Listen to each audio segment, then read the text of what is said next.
Well, good morning, folks. It's Richard the Fishing Machine here. Beautiful morning here in the Tennessee Valley. Right now, currently, it's about 75 degrees. But, however, here in about 3-4 hours, it's going to be like 95 to 98 degrees. It's going to be a hot, hot day. But it don't make any difference. What we're going to do is focus on the Tennessee River for a few hours. We're going to go fishing for catfish once again. And the way we're going to target these fish is no different than I would target them on any other river system. And that includes yours, probably. What I'm going to do is idle up and down the edge of the river, right where it falls off, and I'm going to be looking for rock piles. That's one of my favorite things to fish. And a lot of times, if these rock piles are big enough, they'll actually, or tall enough, they'll actually collect waterlogged logs. Like when we get a lot of influx of rain, especially in the fall and winter, a lot of times these big logs will wash off the banks and they'll stay on the bottom, and they'll eventually find themselves lodged up against a big rock pile. This makes perfect cover when it comes to catfish. It don't matter if it's a flathead catfish, a blue, or even a channel cat. These are the kind of areas that I look for. Kind of like a freshwater reef, you might say. These areas, a lot of times, will attract a lot of catfish and big ones, and sometimes, well, a bunch of little ones. You never know. Each area that you find will be a little bit different. But no matter what size the fish is, what I normally do is I'll anchor on the upcurrent side, upcurrent from these rock piles after I locate them, and within 30 or 40 feet, sometimes 60 feet from them, and I'll make a cast short of the rock pile a few feet and put my rod in the rod holders, and it won't be long, folks. That rod's going to be doubled over. These fish, it don't take them too long to smell the scent, especially if you're using shad, which is my favorite bait this time of year. There's nothing like a fresh caught shad and catfish, in my opinion. They'll smell that bait, come up the current, grab it, and head away from you and hook themselves. Let's go see what we can do. Let's get up on the river and look for a couple places and see if we can catch a few fish. This is a big rock pile. It's a hard bottom right on the edge, right on the very edge of the Tennessee River. Now, the fish that we could catch right here vary. It just depends on what's in here. A lot of times these rock piles will hold flathead catfish, blues, channel cats. They'll hold huge gar, close to 6 feet long. They'll hold an occasional striper or two might come right down the edge of this river. You never know what you're going to catch, but we're fishing in a way that we could catch most anything. I'll show you the rig here in just a little bit, but right now we have four rods out fishing, and I just have pulled up here, so we'll see what we can do right here. Y'all hang with me. Let's see what we can do. I want y'all to look this outside rod right here. I hadn't been here 10 minutes and I've already got a bite. Look at him. He's fixing to take it down, folks. This rod right here. Well, he's moving with it, and he's moving with it to the left. That fish is on there. I know he is. Let's see what we got. Yeah, he's on there.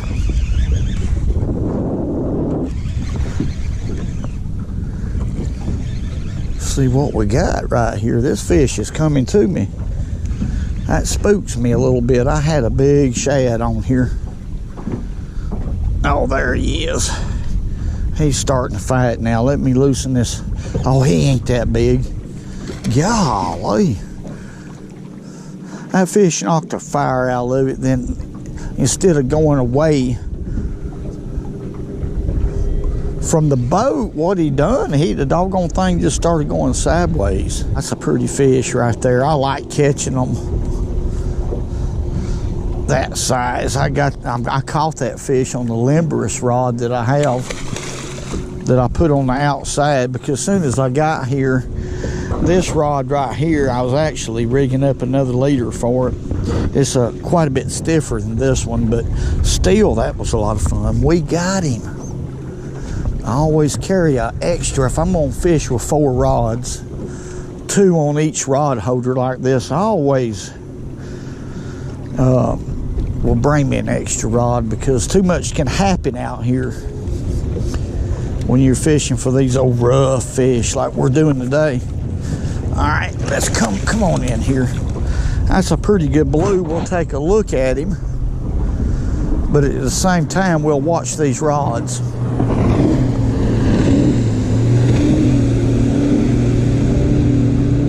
Let's wet the deck. I always do that to protect their slime coat. Well, all right, folks, there's the first catfish. I hadn't been here no time. That's a pretty good fish right there. Probably, I don't know, 6, 7 pounds, maybe a little more than that. It's hard for me to judge them. But that was right off the bat. Ain't been here no time, like I said. Let's see if we can let him go right here. I'm going to revive him just a little bit.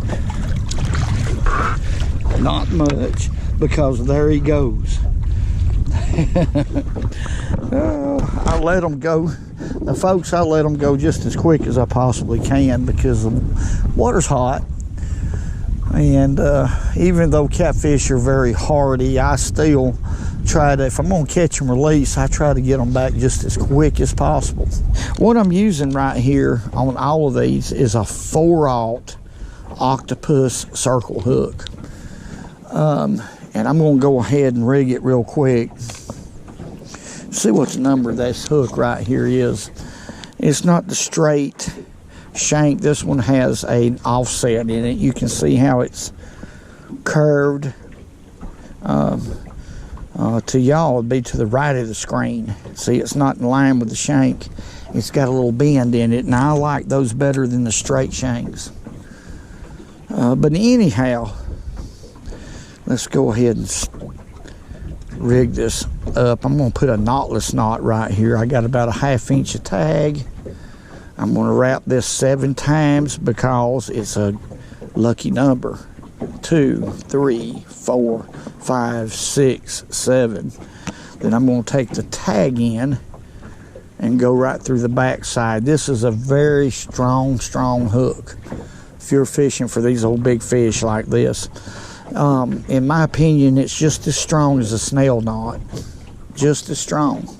Now right here on all of these, I have a 1/2 ounce egg weight right there with a 2/0 swivel, a Team Catfish swivel. And what we're going to do is just put a simple, and I have a Palomar. That's a Palomar knot right there tied into it. I always tie, when it comes to braid, a Palomar knot is the deal. It is the deal. That knot, that braid won't slip if you tie a Palomar knot. Let me put it that way. That's not an opinion, but we're going to go ahead and tie a uni knot right here. And a uni knot on this is a 40-pound test leader. I've been catching a lot of fish on a 30-pound leader, but I'm going to a 40 right here because this is a pretty rocky little place right here. But just make you a loop after you stick it through there. This is the uni knot.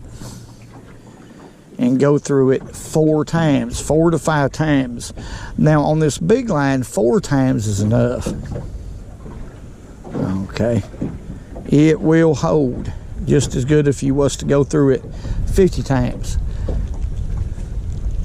Okay, and then cinch it up, pull that knot tight, and that's all they are to it. This is a strong way to go about it right here.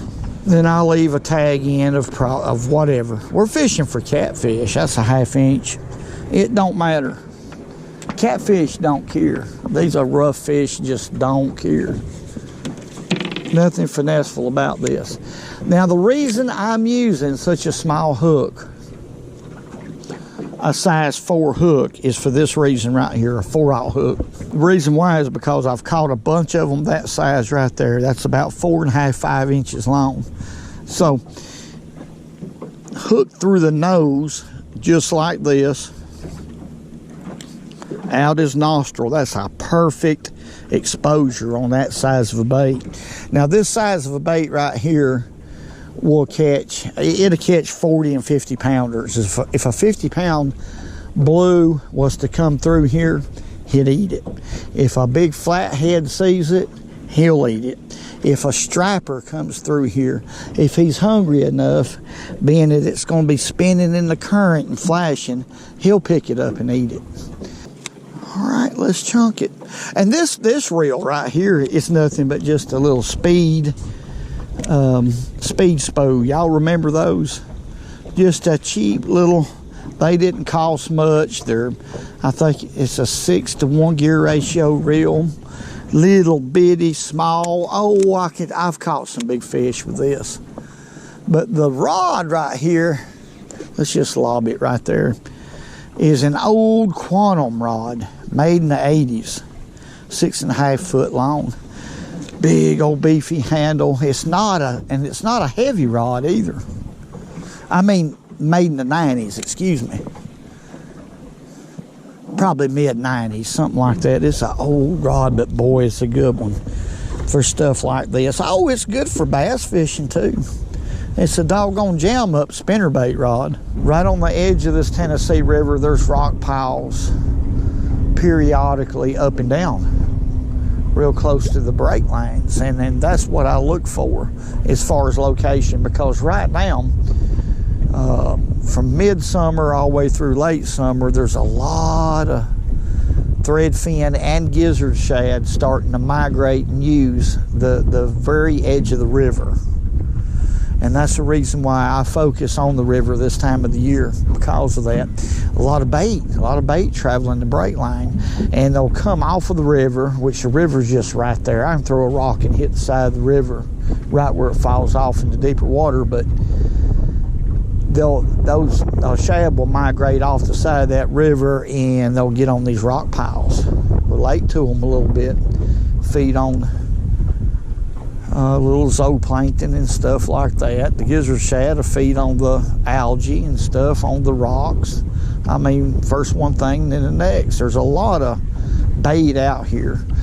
I've caught a lot of catfish that would spit up little drum about that size right there, and some of them be that big, especially flatheads.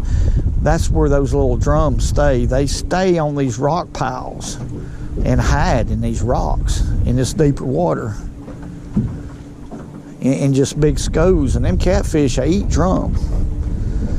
So there's a lot going on when you're talking about cover just right off of, or cover and structure off the side of a river. Okay, let's see if we can catch another. Woo! Let's catch another. Okay. I don't know if y'all can see that. Let's get up here and we'll look at the tip. Watch that rod tip. Okay.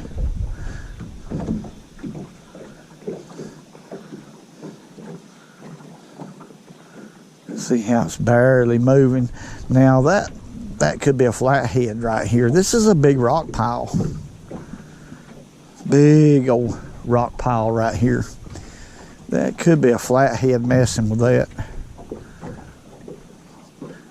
That's how they do. They just a lot of times they'll just barely bite it, mess with it.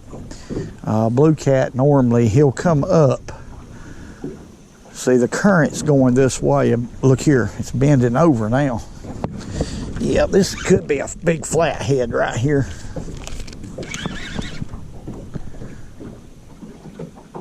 Yeah, that was definitely a flathead bite. I believe that's what we got. Now, I don't know how big he is. Right now, he ain't pulling real hard. But it's definitely a flathead. Look here, we got a bite on this one too. There's a lot of fish right here. But there's an assortment of fish. You know, like I said to begin with, we could catch flathead, blue cat, channel cat. Now this one right here is going to be a, this is going to be a flathead. This is a perfect size flathead, really, for the kind of tackle we have. Now, if one wants to hit it, him weighing 50 pounds, that'd be fine. We'll go ahead and catch him too. I don't care. Let's take a look at him. See there? Pretty good flathead.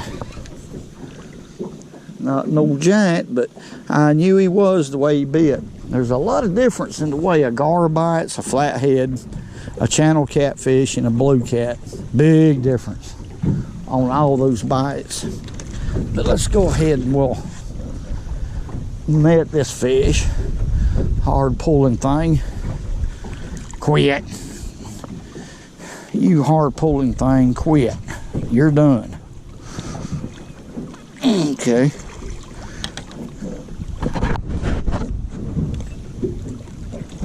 Alright, let's put him in the boat.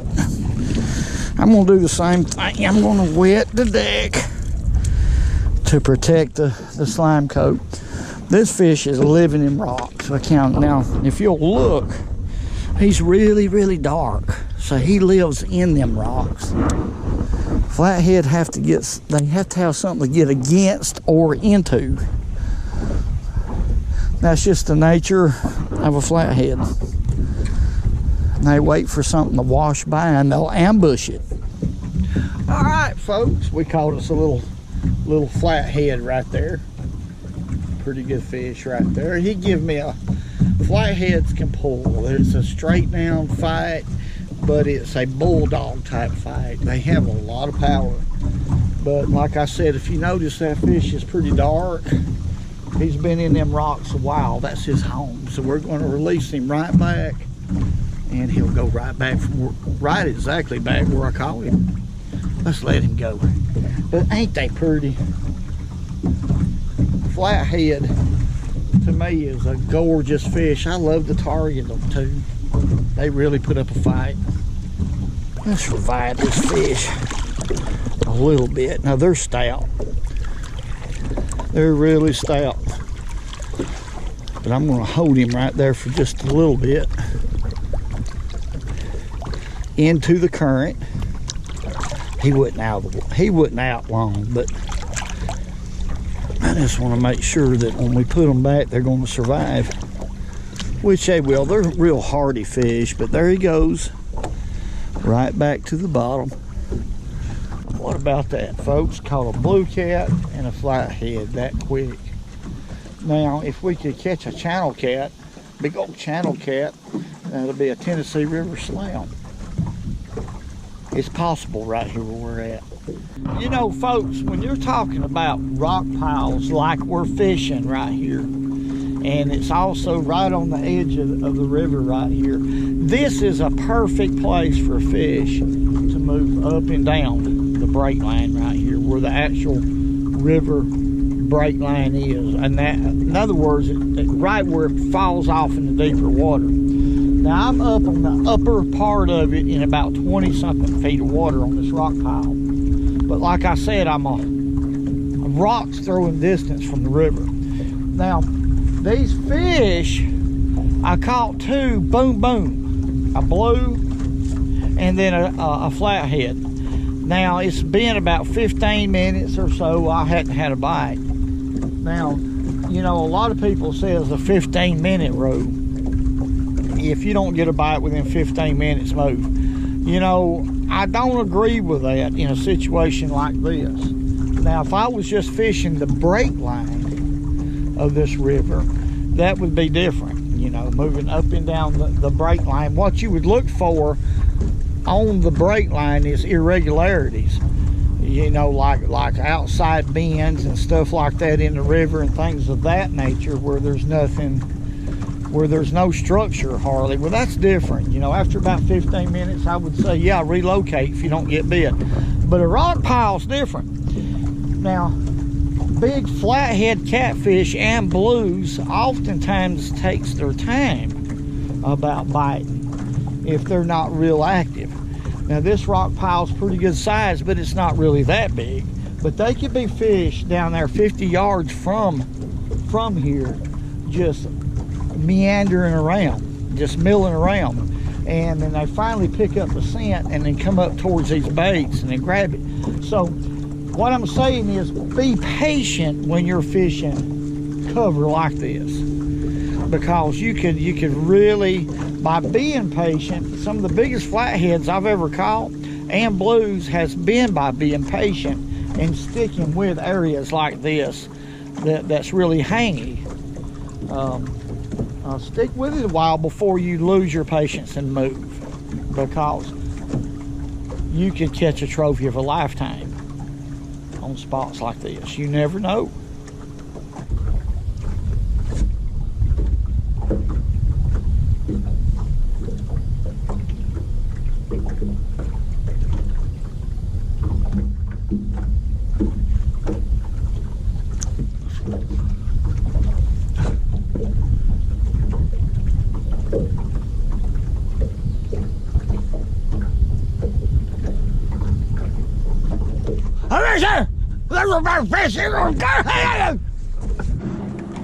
My goodness. Y'all look here, what a takedown.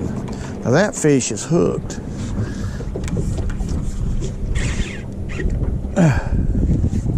Strip him drag too. Let's see if we can get him. I don't know. Let's see what we can do right here. I'm in a little bit of a bind. There we go. Now I'm getting a bite right here on this one. Golly, this one's doing some pulling, folks. Yes, sir. Let me loosen that drag just a little bit.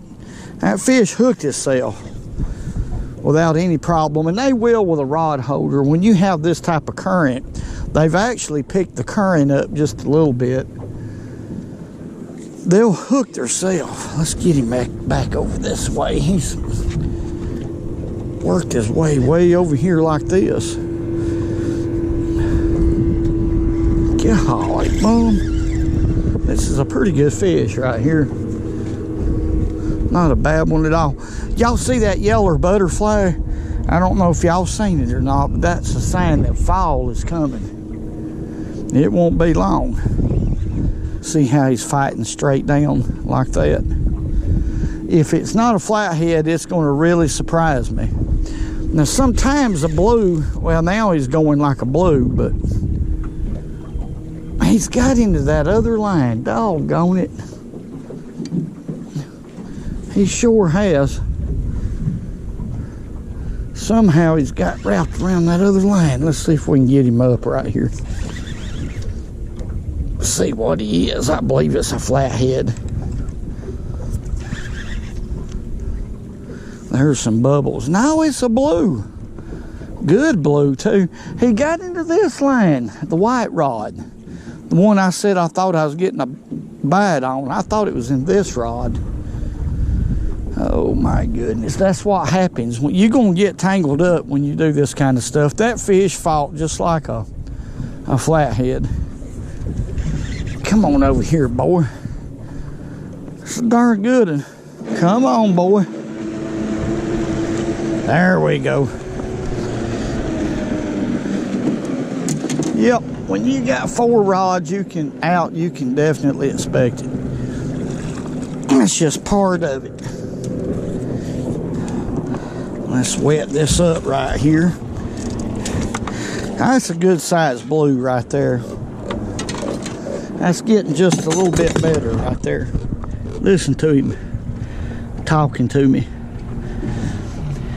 Let's go ahead and pull that hook right now. Let me get some pliers. I just grab, these circle hooks are easy to get out. Grab just as close as you can to the point and just twist. and then it's out that quick. That's all there are to it. Look here, how much leisure I'm in right there. This catfishing stuff is easy. Not well, I say easy. Look here, what a mess right here. But it's really worse than what it looks like. I think there's 2 lines right there. Oh my goodness. That's just part of it. Woo, woo, it's part of it. All right, folks, despite the jet skis and everything else that's going on around here, there's boats going up and down this river. I'm still catching fish. That one right there is sounding off. Listen to it. Oh. That's turning loose. That was a heck of a battle right there. A lot of fun. Just let him loose. See if we can get this mess. I got a big mess right here now. All right, let's let him go. Oh, it's overcasting over. Oh my goodness, how strong. Oh, you think you can pull them fish grips out of my hand, but you can't. I always put that little rope, see how I've got it around my wrist, because a big one, well, that is a big one, but a real big one could rip them out of your hands right there. But let's let that one go. See how strong that fish is. Ooh, my. But there's a lot of boat traffic right here. Look here, y'all look right here. They're coming up and down, up and down. But now, if y'all notice, it's not affecting me catching fish, not at all. But folks, that blue cat right there hit like they're supposed to. Now, if you remember, I said we're in an anchored position right now. We're anchored, and the current's going that way, the same way that pontoon boat's going. What happens is when you set up on these fish, they'll and get your baits out. They'll smell that bait because I'm cutting it now. Sometimes you don't have to cut it, but today I'm having to. It releases the scent, and they'll come up the current towards your baits. They'll find it, and then when they grab it, that blue cat will head straight away from you and hook yourself. That was a classic blue cat bite. They hit it, everything they got, and they swim away with everything they got, and they'll hook themselves every time. But I'm gonna get this mess. Oh my goodness, what a mess. I'm gonna get this mess fixed up, and we'll catch another one. But now you see that buoy marker right there? Let me say this. Now this is an old bass fishing trick, but believe it or not, when it comes to the edge of rivers and creeks. Okay, let's look at that buoy marker. See, that buoy marker has a big cable holding it. Okay. From the marker to the bottom with a big cable. Over time, when there a lot of rain happens and you got a lot of trees and stuff like that and debris out here floating on this river, if it's waterlogged, it'll catch on that cable and just collect right there at the base of where this buoy marker is fastened, and it causes a lot of debris over time. Some of these buoy markers have it and some won't. But now these big blue cats and flatheads, if you can find the right marker, a lot of times they'll be loaded up. Just by fishing markers can be a great pattern to use oftentimes. Well folks, if you've never catfished before or not understand how they move during the summer, this is one way to catch them. All species of catfish, blue cat, channel cat, flathead cat.